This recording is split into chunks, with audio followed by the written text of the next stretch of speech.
So, this movie is not good. The first thing I have to say is that it takes place in Berlin, but the layout of the city as it's presented doesn't make any sense. Like, they just had put together scenes that look cool, but you can't actually drive the way he drives in that short amount of time to these places.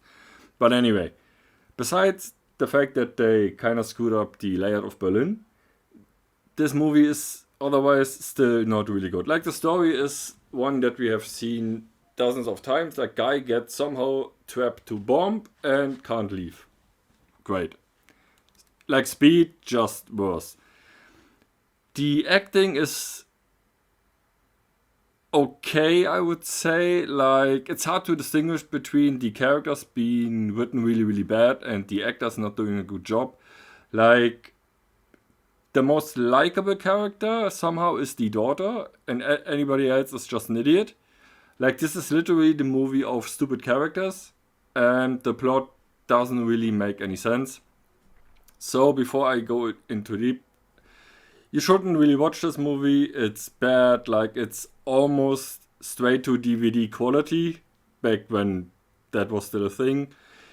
It is like a by the numbers Liam Neeson movie, except there's no interesting plot in this movie. Like, he did Commuter, whatever it was called. That was okay, that was interesting, a bit of intrigue, but this is just boring. So, let's go a bit more into deep. Like I said, you shouldn't really watch this movie, but still, spoiler warning. So the first problem with this movie is that the characters are basically all idiots. Like, there is this one woman, she is trapped in a car with a guy, and the psycho calls her and said, if you leave the car, I'm gonna blow up the car. So she, of course, tries to leave the car immediately, which alerts the cop, and the cop then says, get out, and everybody dies. So great job, that woman. The wife of the main character isn't that much clever either. Like, he calls her and tells her, there's a bomb in the car with the kids, we need to give the guy something he wants, and her first reaction is, what? That can't be right, I call the police. Like, the one thing she shouldn't do. Great job.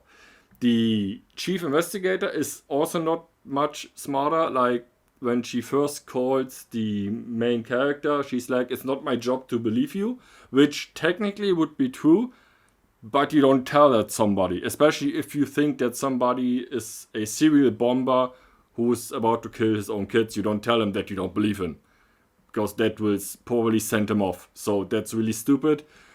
The son is also not the smartest guy. Like, he still tries to leave and visits his father, even though there's like a bomb in his car, and he should probably do what his father tells him so he doesn't die. Yeah, so not the best characters in this movie. The plot itself is pretty boring. It's like the usual hostage situation. And there comes a point that doesn't make any sense. In the end, it turns out that the partner of the main character, again, spoiler warning, is the bad guy. But there's a scene where he sits in the car and the other guy sits in the car right across from him. And he talks with the kidnapper, which is the partner, and the partner as the normal partner at the same time. Except the kidnapper uses a voice changer. So I don't think it's possible to pull it off to talk with someone via a phone call and simultaneously talk with the same person via another phone call with a voice changer.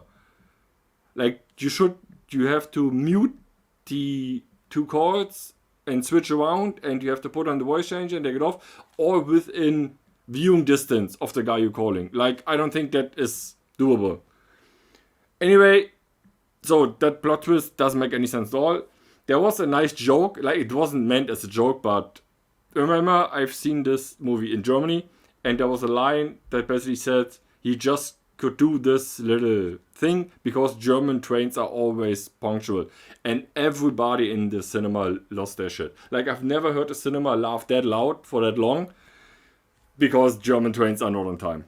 To be fair, you could say in this movie it's the logistics trains, like that transport goods, and they are very punctual, they are very good, but the trains that carry people are not punctual at all. So that's that's a good joke. I know they didn't mean it as a joke, but that really was really funny. And then at the end, basically they meet up in a demonstration, just a random demonstration. Literally, there's somebody in this demonstration with a sign that reads 2 + 2 = 4. So they couldn't even make up a fake reason for this demonstration. Also, it's like, I don't know, 50 people facing 20 policemen, and they throw stones and shit. So they basically try to portray it as a big demonstration, but there's almost no people there. Also, they're in this demonstration, they are like women in summer dresses, and usually the people who fight police at demonstration are not people in summer dresses. So that doesn't make any sense. Overall, this movie doesn't really pay any attention to details. Like, the story is okay, like you have seen it before, but it doesn't make any mistakes. Like, there are worse movies where the story doesn't make any sense, but it's by the numbers. This, honestly, I would assume even like AI, ChatGPT or whatever could write a better action movie, but what can you do? So yeah, it was interesting to see like places I know in the movie, but that's basically the only interesting thing. The characters were all boring and stupid and annoying and just badly written, but the cinematography was good. Like, the camera work and the car chases were very good, which I assume has something to do that the studio where this was mainly produced is in my hometown, and they are very well known for this, and also for their After Effects work. They do a lot of effect works for like big Hollywood productions, so that's basically what they are known for. And also, if you're still watching, the Studio Babelsberg, where they did it, is the second oldest movie studios in the world. So that's great. And yeah, but besides that, there's not much to this movie. You shouldn't watch it, really. It's not even a good, like, get drunk, watch an action movie. It's just not. So I would advise anybody to skip this movie.